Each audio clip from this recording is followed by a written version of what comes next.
every teacher is different. Their diversities may start from a single facial characteristic up to their application of their teaching philosophies inside the classroom. Their distinctions might be seen physically, mentally, in fashion styles, or their subjects taught. Despite of these dissimilarities, they have this one common goal: to promote learning. Yet, in order to promote learning, the teacher must teach effectively, and effective teaching varies from teacher to teacher and from students to students. That is why teachers are left with a question: how do we know we are teaching effectively? And are we functioning effectively? To answer these questions, the Department of Education developed a framework of expectations to teachers in the classroom and in their community. That is the NCBTS. NCBTS stands for National Competency-Based Teacher Standards. The NCBTS lists down a set of competencies that a teacher must have to teach effectively across learners. This framework is based upon the core values of Filipino teachers and the principles of effective teaching and learning. Moreover, NCBTS is divided into 7 domains that enumerates the anticipated features in the teaching-learning process with 21 strands and 80 performance indicators, which could be observed in the teacher's performance.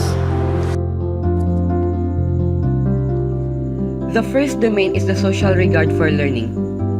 The domain tells us that teachers should be positive role models in imparting values of the quest of learning of different styles of the effort to learn. That means the actions, statements, and social interactions of the teacher should epitomize this ideal. The second domain is the learning environment that focuses on the importance of providing for a conducive environment for all students, regardless of their differences, to be engaged in different learning activities and in the attainment of the high standards of learning. The third domain is the diversity of learners. It highlights that teachers could be effective even if the learners are diverse. By respecting and recognizing their individual differences, teachers can use this knowledge to create learning activities that will lead into the attainment of the desired learning goals. The fourth domain is the center of all domains. That is the curriculum. Curriculum is all the considerable elements in the teaching-learning process. This helps us to understand the curricular goals and objectives in the attainment of high standards of learning as described in the curriculum. This part of the NCBTS describes the teacher's subject content and pedagogical expertise in delivering the curriculum. While planning, assessing, and reporting on the fifth domain requires teachers to align their assessment and plan their activities well, whereas teachers shall use the student data to revise teaching-learning activity plans. Then the teacher implements these activities to the students and report to the students their achievement through feedback or scores. On the other hand, the role of teachers does not end only inside the classroom, but also they are responsible in creating community linkages for the sixth domain. Teachers have to create meaningful connection between classroom activities and the students' hopes in their homes and communities. Thus, the teachers have to reinforce the link between the community and school in order to achieve the desired curricular goals. Yet, with all the demands of teaching, the teacher must always remember his or her personal growth and professional development. The teacher must take note the nobility and respect to the teaching profession, the urge to develop professionally, and progressively take a step higher as a teacher.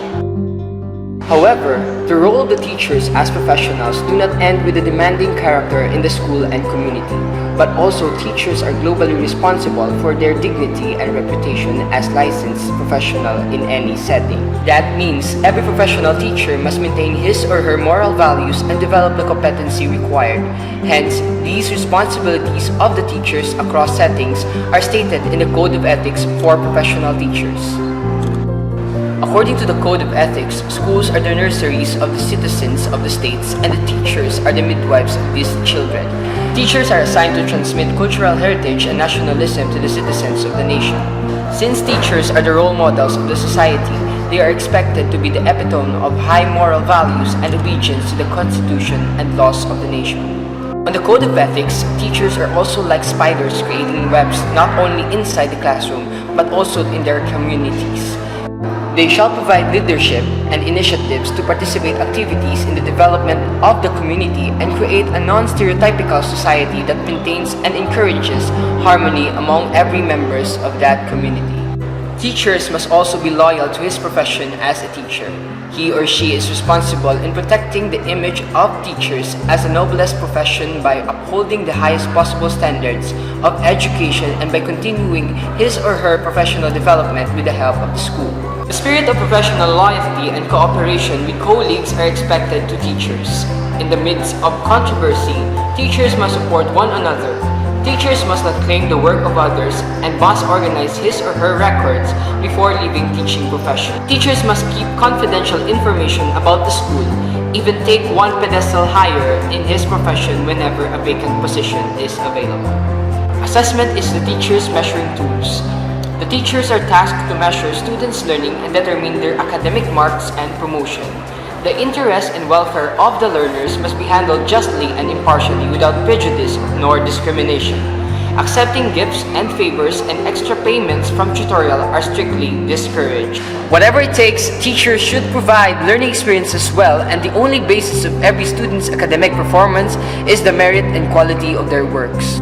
Teachers should also establish and maintain relationships with the parents and report necessary achievements of their child and listen to their complaints with sympathy and understanding their criticisms.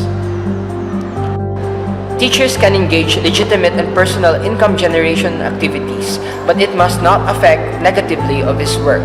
With a good reputation of teachers, they must settle their debts, loans, and financial affairs and sometimes even discourage it. And as a normal person, teachers must be dignified whenever and wherever with self-respect, self-discipline as models of the society and recognizes the Almighty God as the guide in the fulfillment of His destiny.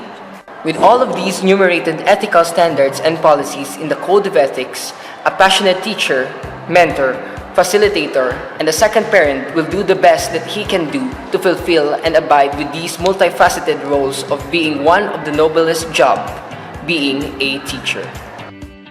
Despite the wide range roles of the teacher, he or she must never fail to function for the center of the curriculum, which are the learners.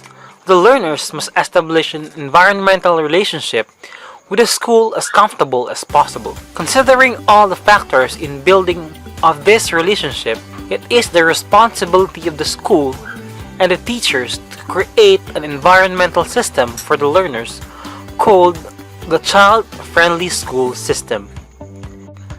The Child-Friendly School System, or CFSS, is a worldwide campaign of UNICEF partnered to the Department of Education to establish the DepEd Memorandum No. 73 series of 2006 for the implementation of this project in the Philippines. According to UNICEF, CFSS is a framework for educational systems and schools to foster rights and friendliness of the children in the environment. In this framework, the school must ensure that children are physically safe, emotionally secure, and psychologically enabling. Moreover, the school must support the growth of the child by establishing a sense of culture and curricular norms focused only to learners and develop linkages to the families of these children by means of support, collaboration, and participation.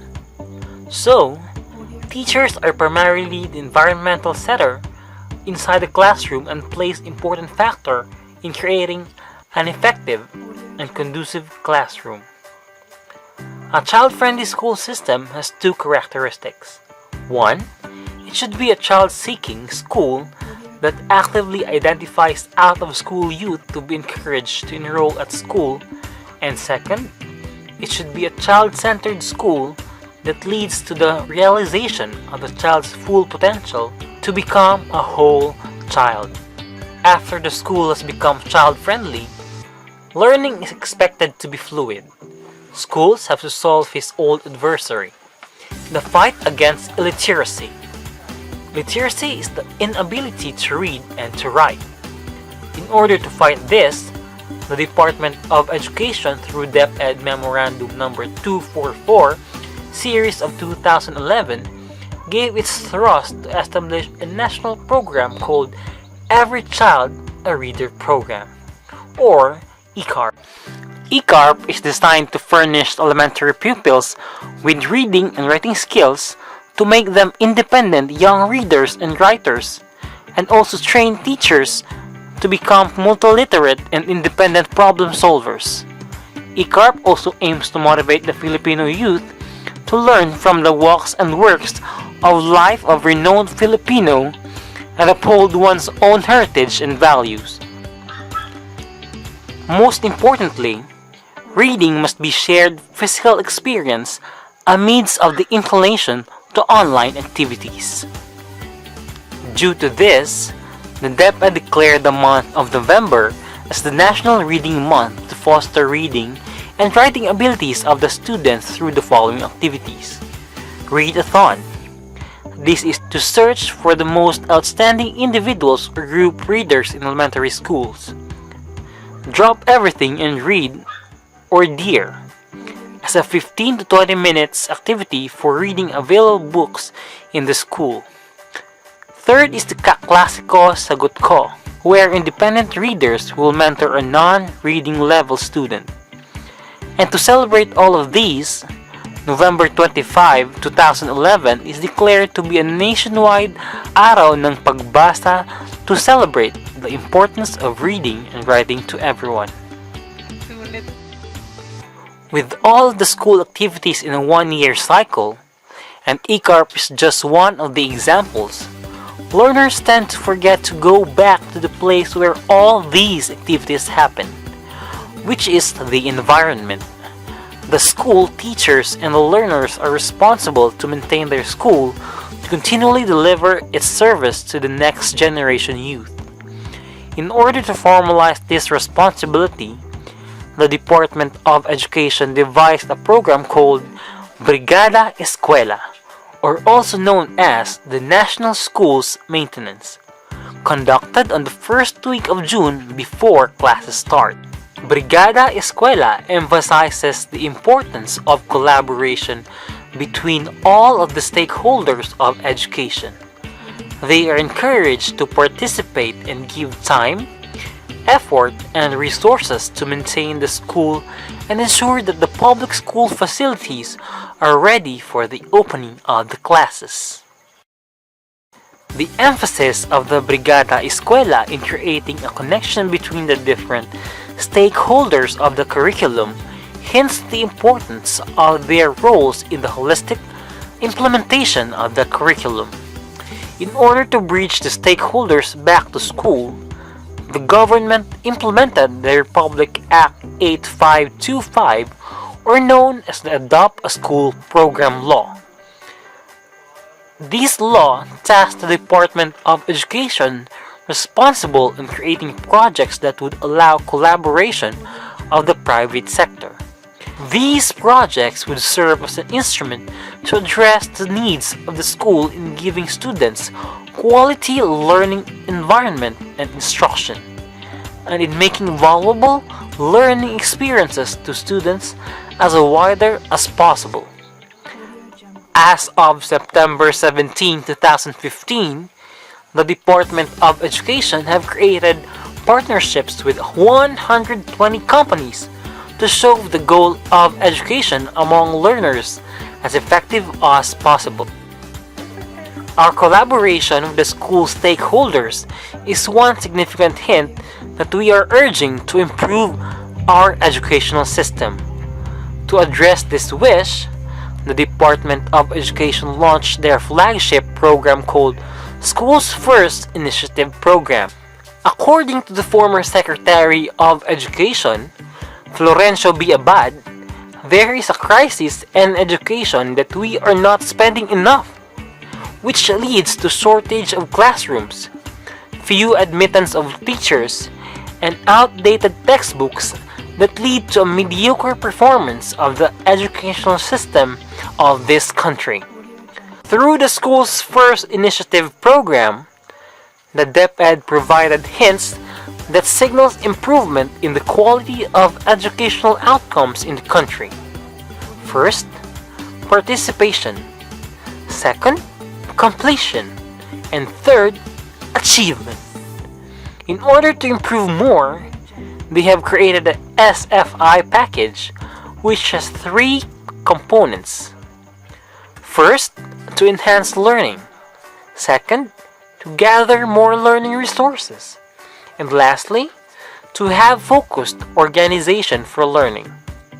These undertakings of the teacher, students, parents, administrators, and other stakeholders are for the betterment of the Philippine educational school system.